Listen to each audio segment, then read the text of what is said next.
To present the Roger Starr Public Service Award, please welcome to the stage Managing Director of GS Bank and CHPC Board Member, Alicia Glen. Thank you. Wow. I'm not sure if this is a bar mitzvah or a housing lunch. The food resonates a little bit with bar mitzvahs. I'm incredibly happy to be here today to give the award, the Roger Starr Public Service Award, to Rafael Cestero. And I'm keeping in mind that short is always sweet, particularly at events like this where people have a lot to get through. I really would like to highlight a few of the qualities that make Rafael really the ideal recipient of this award. First of all is commitment. Commitment to affordable housing, to underserved neighborhoods, and to the community development field in general. Not many people can actually say that they have stayed true to the cause in the field in the way that Rafael has. From his first job out of grad school at Enterprise to his present position at HPD Commissioner, Rafael has never strayed, he's never sold out, and he's never given up. And at the risk of extreme corniness, I think the second quality is really courage.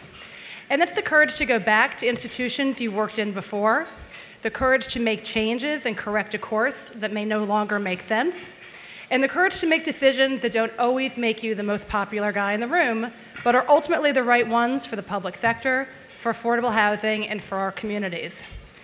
Now, Rafael's short, but hopefully just starting tenure as HPD Commissioner is a reflection of those qualities, as well as the willingness to think creatively about how to integrate the successes and lessons from the past with the new financial tools and new partners to set an agenda and a new set of initiatives that make sense in the current environment. I think there are some great examples of his approach, and we can roll the videotape. Rafael has led the work to amend and implement the mayor's new housing marketplace plan that, despite the downturn and all of the adjacent challenges to getting deals done, is on track to develop or preserve 165,000 units of housing by 2014. That is no small task, and one that we should be absolutely proud that he is continuing to persevere and trying to accomplish. Now, part of that plan, do we have the videotape? No. Part of that plan has been a commitment to completing the NEP and NRP programs, two signature efforts of many commissioners to transfer and rehabilitate city-owned buildings containing almost 17,000 units of housing to private ownership. And that commitment manifested itself in a campaign to find an investor to finish this work, despite the dramatic dislocation of the tax credit market. And trust me, as the recipient of Rafael's relentless phone calls and lunches, he is incredibly persuasive, and we, in fact, did wind up being in the investor to finish up the NEP and NRP programs. But he's also tackling new challenges. He's actively facilitating the transfer of distressed multifamily housing from irresponsible or over-leveraged owners to new mission-driven operators, and assuring that those buildings are recapitalized so that they can have necessary repairs done and operate their buildings responsibly and preserve thousands of units of housing for low-income families. Again, that is no easy task in the current environment to take on those types of projects.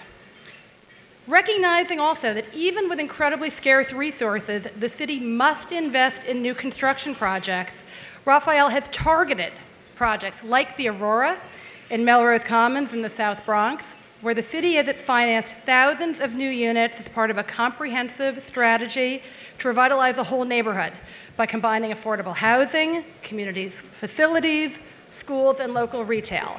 Again, in a world of declining resources, you have to make tough choices, and Rafael has done that and has done it brilliantly. And not to let a good recession go to waste, as I often like to say, Rafael is also thinking about the future and thinking big. The city must continue to play a role in developing new housing for growing populations and a middle class who is increasingly priced out of housing markets.